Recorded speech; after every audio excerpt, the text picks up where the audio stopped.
Tantor Audio, a division of Recorded Books, presents You've Lost a Lot of Blood by Eric Larocca, narrated by Eric Michael Summerer.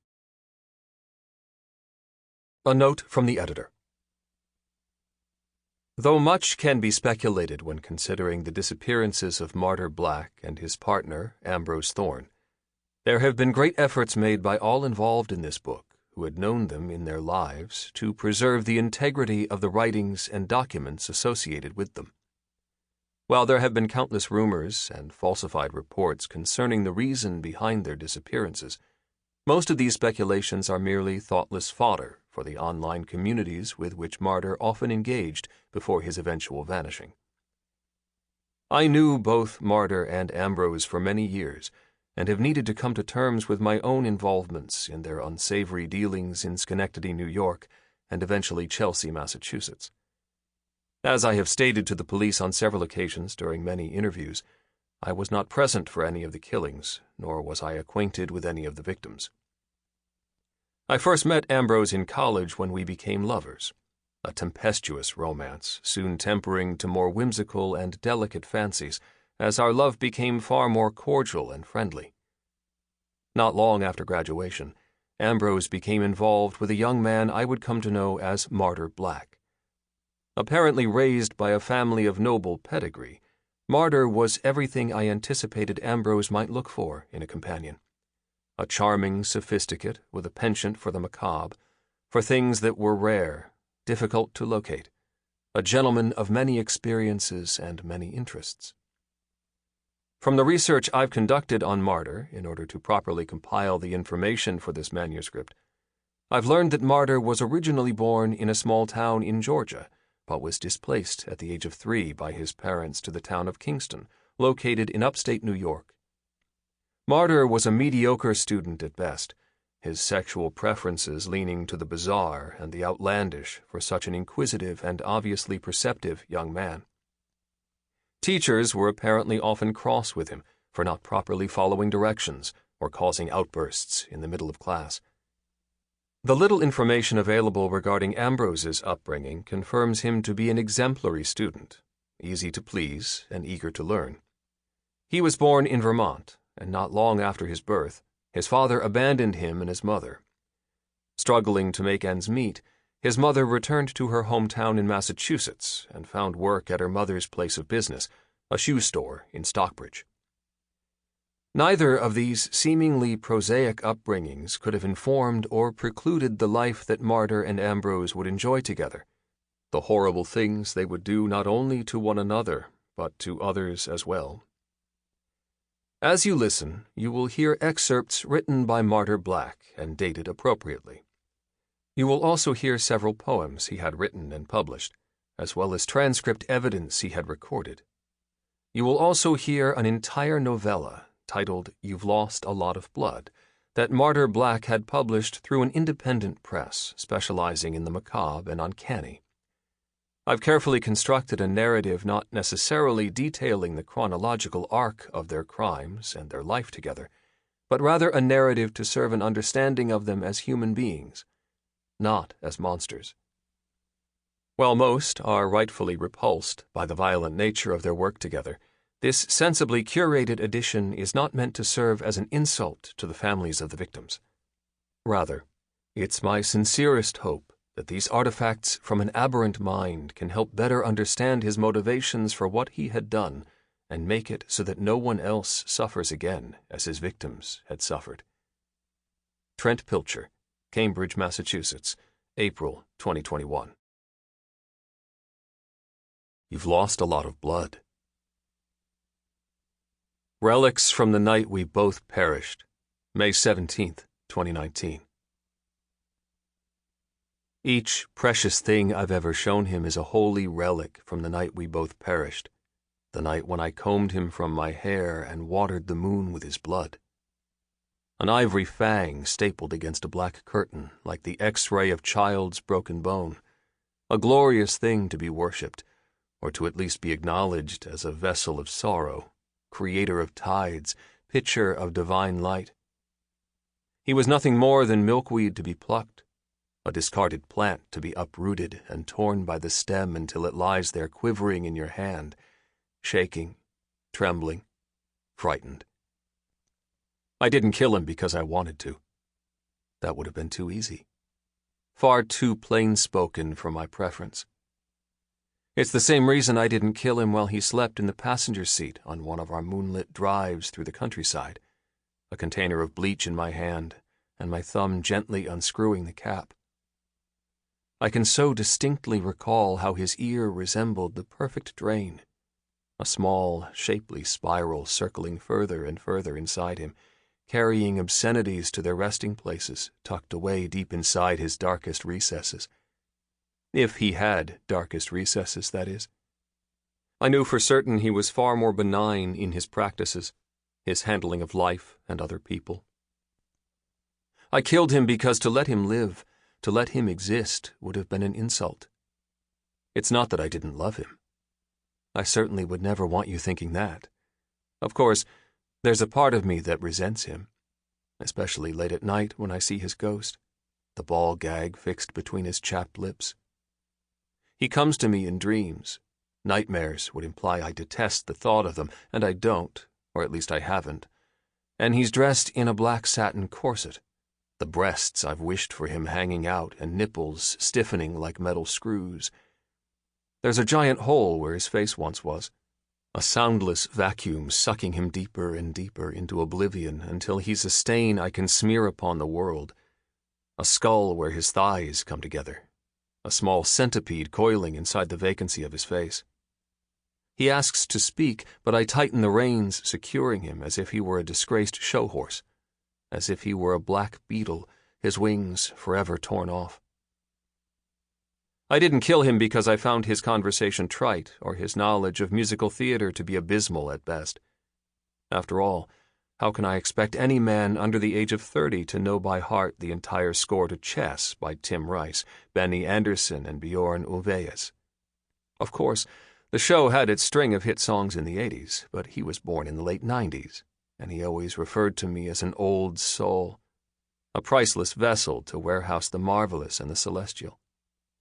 Yes, he often referred to me as precious, as if I was marked fragile, handle with care. You'd think a young man qualified for even the most menial office job would understand I was the furthest thing from a delicate heirloom, that I was a vile thing, obscene and unspeakable. Of course, there's a part of me that still wonders if he knew, if he had somehow known when I came to him and snuffed out the candle I had lovingly tended to and kept burning within him for so long. It was only natural for the wax to melt, for the wick to shorten to a small nub, and for the flame to eventually go out. I had thought of ending things for a while. I suppose we all do in some way, even if we're content, dangerously happy with the body we're sleeping next to, with the body we use for sex, for companionship, for love. Little insects, barbed and dangerous with their glittering exoskeletons and their sharp pincers, circle inside my head and whisper indecencies to me. For once, I'd like to see myself outside of myself, if that even makes sense. I'd like to crawl outside of my head and look back at the horrible thing I've become, the soulless spirit residing inside my shell. For some reason lately I've been thinking of chess. Not necessarily the musical, but rather the actual game. I had always told him that love-making, the art of wooing and capitulating to another person, was a lot like chess. I don't necessarily know how to play, but I often found the history of chess fascinating. I told him about an automated chess-playing machine known as the Mechanical Turk, invented in the late 17th century, how this automaton toured the most expensive, the most distinguished, the most noble salons in Europe, and could never be bested no matter the experience of the opposing player. Being in love with him was very much like executing a game with a mechanical chess-playing machine, I imagine. I knew in my heart that I would always win, that I would never compromise, that I would never let him deep enough inside me to latch on and secure himself as if it were a new home.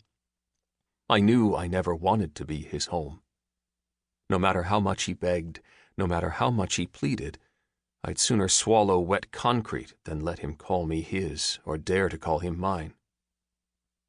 More importantly, like the mechanical Turk, our love was an illusion, something that had been invented by others. I killed him because if I didn't, something might have tethered us together, and that would have been a suffering far too unimaginable for me to even consider. There was something unnatural about even the mere thought of us together, let alone the sight of it. I don't necessarily say that because we were two men. I don't want you thinking I'm of the self-loathing variety because A, that's a tired cliché, B, that's not true. I simply say that because there are moments shared between two people when you realize you're in the room with the wrong person. You're sharing a toothbrush with the wrong mouth. You're sharing a pair of loafers with the wrong feet.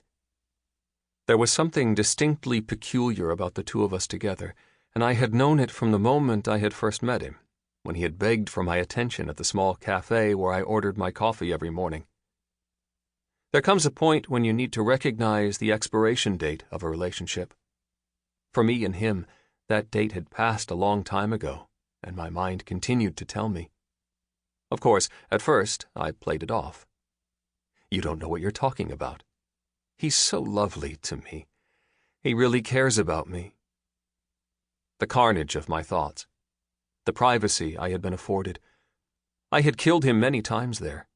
Imagined what it might feel like, how he might panic, how he might plead and beg with me.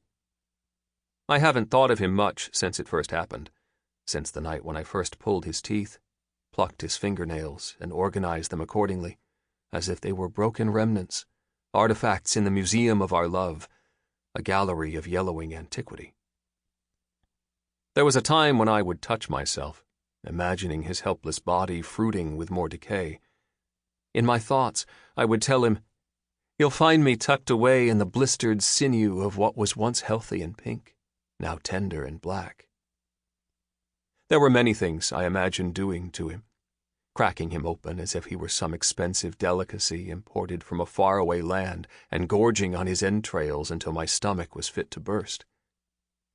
Then there was the period of time I referred to him as the wax priest, as if he were a holy man to be worshipped, to be revered and adored for his anguish. He didn't care much for the nickname, and he, of course, never knew the real reason why I referred to him as something so esoteric. The truth is, it would have been far more preferable for him to find a lump growing on his scrotum one morning than the plans I had designed for him. It would have been in his best interest to wilt and decay the way an animal carcass does when abandoned in the woods. I yearned for him to flower with cancer, a small ball made of beeswax claiming him and taking him from me. Unfortunately, that misfortune never came to him. You're probably wondering how I did it, how I managed to kill the man I supposedly loved, the one I worshipped, adored, filleted even when I was feeling particularly uninspired to perform. I would have never poured bleach in his ears. That would have been far too cruel for a man that deserved a painless ending. I certainly would have never pinned his ears with clothespins and hung him on a rack the way I had seen someone torture a small puppy online when I was 9 years old. Our dance together came to an end not long after his 26th birthday. There were, of course, things I wanted to say, words I wanted to share before the event, before I squeezed the life from him as if he were nothing more than a child's red balloon, a toy to be discarded after a birthday party. Something that might float up and away on an invisible string pulled by an ancient deity until I'm left standing alone on the chessboard of the mess we've made together. The illusion we had shared, the magic we had wrongfully invented. You've lost a lot of blood. You've Lost a Lot of Blood, Part 1. The following section includes the first 3 chapters of a novella, You've Lost a Lot of Blood, that Martyr Black had published by Carter Hill Press in October of 2018. Tamsin. Chapter 1. Tamsin, her face twisted in horror, releases a scream so agonizing that it surprises her. A young woman in agony, filling every inch of the idling car. She lunges forward in the driver's seat, white-knuckling the steering wheel. Screeches until hoarse, her eyes wet and shining. Just then, her eyes snap to the rearview mirror. She sees her reflection, drenched in black oil as dark as blood, head to toe. She glances in the passenger seat, empty cans of motor oil and gasoline. Beside them, a small lighter. She can scarcely believe it. What had she intended to do? She straightens, remembering. Panic returns. "Presley," she says. Her head jerks to the back seat. There, she finds her brother, a cherub-faced 11-year-old boy. He glistens, drenched with oil, and stares at her with panic. Tamsin chokes on quiet sobs, trembling, eyes dimmed and glassy, forever lost in the nightmare. As Tamsin's car idles in the breakdown lane of the abandoned roadway, she wipes her face with a rag and circles the vehicle. She pops open the trunk. In there, she finds the splintered remains of a wooden pine tree carving. Face scrunching, confused, she tosses it aside. Finally, she uncovers what she's been looking for, 2 suitcases. She unzips one of them and then grimaces, greeted by a sparkling gold lame tuxedo suit. Tosses it aside, reveals a pirate costume. She spies Presley through the backseat window. Shoulders slumped, he cleans his face with a rag. His eyes dart to her, concerned. She waves both costumes at him in the air. "Pick one," she says. After driving a few miles further up the road, they come upon a small park and a public restroom. Tamsin parks in one of the empty spaces, passes the gold lame suit to her brother, and then sends him into the men's restroom to wash himself. Once she's cleaned herself as well, Tamsin meets her reflection in the grime-covered bathroom mirror. She scans her body, from her auburn pixie haircut to the tattoo of 2 black ribbons wrapped around her ankle. She twists the rust-eaten faucet. Brown water sputters. She lurches back, disgusted. Grabs a bottle of hand sanitizer from her bag, douses her hands with it. A nervous habit. She winces. The screech of metal against metal pulsing through her head. She doubles over and vomits. When she's finished dressing in clean clothes, she returns to the car parked out front and starts scrubbing the leather seats clean. After she's finished cleaning the seats, she rinses the black juices from her washcloth and tosses it aside. She leans against the car, whips out her phone, and begins to scroll through her missed messages. Tapping on the screen, she holds the phone to her ear. The brittle, thin shriek of the woman's voice greets her on the other end. She flinches at the sound. "Miss Dearling, we're delighted to welcome you as our new lead game developer at the Zimpago project," the voice tells her.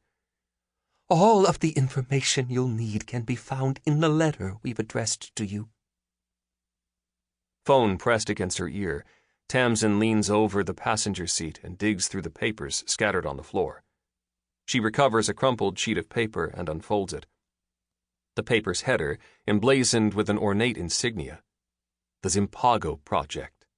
An address, 164 Carter Road, Whitefield, New Hampshire, 03598. "We ask that you have your samples prepared when you arrive," the voice says. "All lodgings and provisions will be taken care of while you stay with us. We are very much looking forward to working with you." The recording ends. Tamsin taps the screen, reviewing the call log. All her messages deleted, except for one, unknown caller. The screen flickers out, her phone dying. Shit. Tamsin hops in the driver's seat, shoving the keys into the ignition. She grabs the stick shift. Then her eyes snap outside the windshield, noticing Presley as he approaches the car. He's dressed in his sparkling gold lame Elvis-inspired suit and has a Polaroid camera looped around his neck.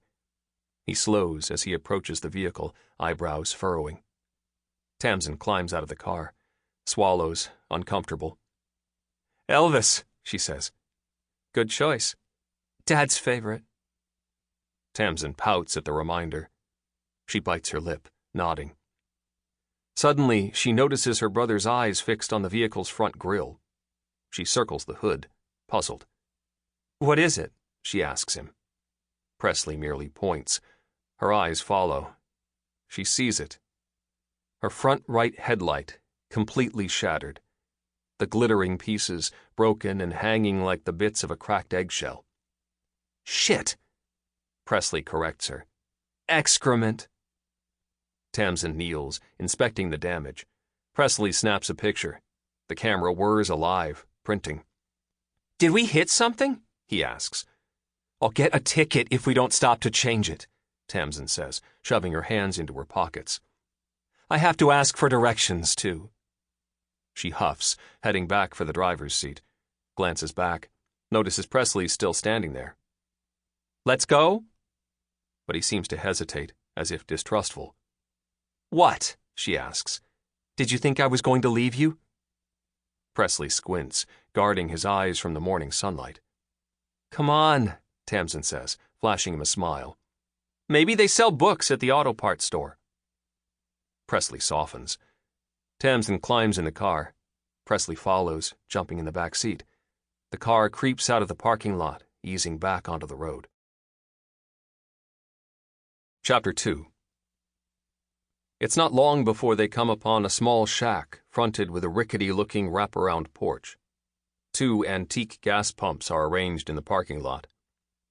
Tamsin's car meanders off the narrow roadway, parking beside one of the pumps. A grizzled gas attendant dressed in flannel and a moth-eaten baseball cap abandons his newspaper and limps toward the vehicle.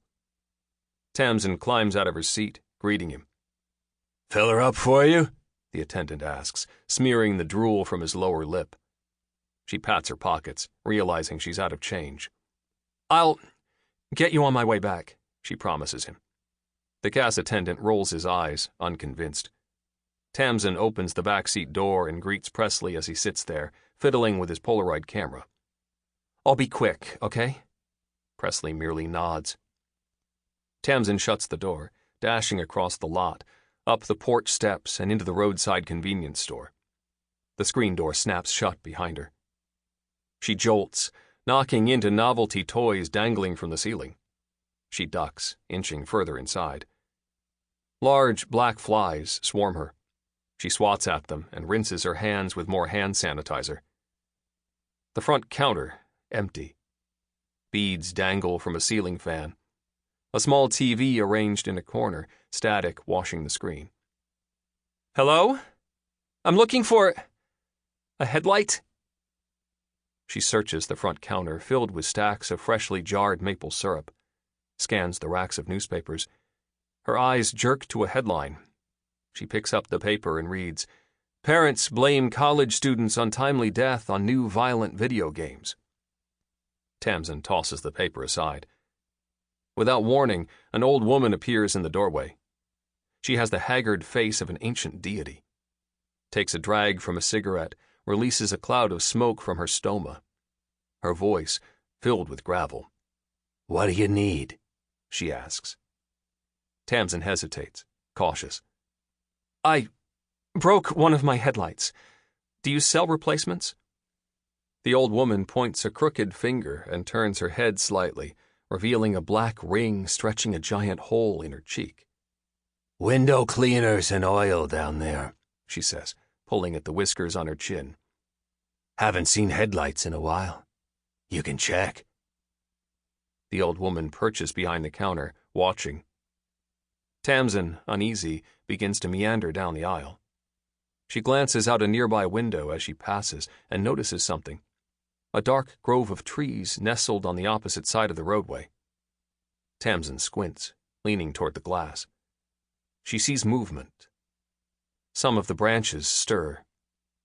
As the undergrowth comes apart, a dark figure rips itself from hiding. The vague outline of its human-like body, an ornate latticework of thin steel wires and dripping wet with black sludge. Its ragged form, shiny metal filaments like the exposed circulatory system of a body without any muscle or skin. The creature turns, its head nothing more than a threadbare ball masked with wires. Without warning, Presley flies into the store, tripping over a wooden pine tree carving and snapping it in half. "Tam!" he shouts. The old woman reels from her seat, furious. "You have to pay for that!" she barks at him, but he doesn't hear her. Presley dashes toward Tamsin, but stops short of a hug. "Press?" The old woman barrels down the aisle with the splintered remains of the pine tree carving.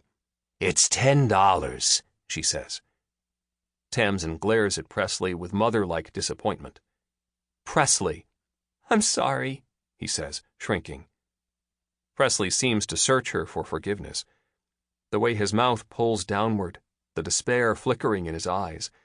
She can't stay mad at him. "Clean slate," she says, exhaling. Tamsin opens her wallet and finds a $10 bill, her last one. Sulking, she hands it to the old woman. The old crone shoves the broken pine tree at Presley, then returns to the counter. Tamsin trails her. "Do you know if there's a place around here that sells car parts?" Tamsin asks. "Where are you headed?" "Other side of the mountain," Tamsin says, smoothing the letter from her pocket and checking the address. "Whitefield? My sister makes monsters," Presley says, peering over the store counter. Tamsin eyes Presley as if to say, "Not now." He shrinks, moving away back down the aisle. "It's the Zimpago estate," Tamsin says. "Do you know—" Suddenly, Tamsin notices how the old woman seems to slow, her eyes dimming with a glassy film. "He's waiting for you," the old woman says, her eyes rolling to the back of her head as if lost in a trance. "Only the boy can destroy him." Without warning, a black centipede crawls out from her stoma, slithers up her throat, and disappears inside her open cheek. She bites down. Crunch. The old woman's pupils finally center, as if severed from her trance. She blows smoke in Tamsin's face, and then retreats to the stockroom where she disappears. Tamsin's mouth hangs open in disbelief. Her eyes shoot across the counter to the television screen.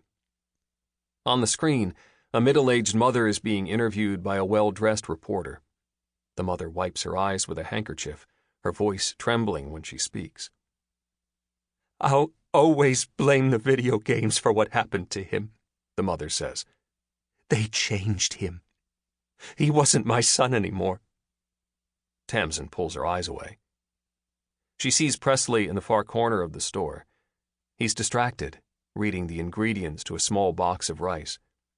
Tamsin hesitates, thinking, "Do I dare?" She swallows hard, finally making the decision as she tears out of the store. Hastening down the porch steps, she makes a dash toward her car. The gas attendant circles the hood, eyeing her with confusion. "Your boy took off running," he says, scratching his head.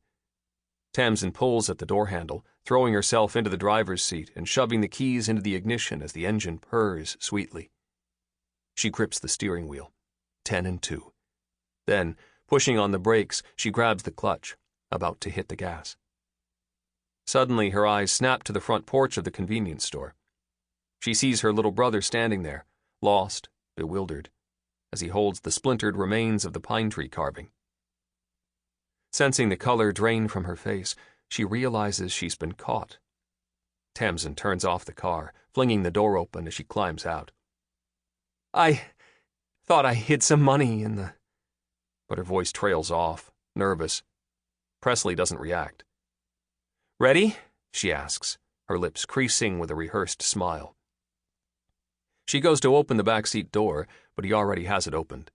He slides inside with the pine tree. Tamsin lunges into the driver's seat, breath whistling. Adjusts the rearview mirror. Looks at Presley. His eyes avoid her. She pushes the radio on. A woman's gentle, soothing voice fills the car stereo system.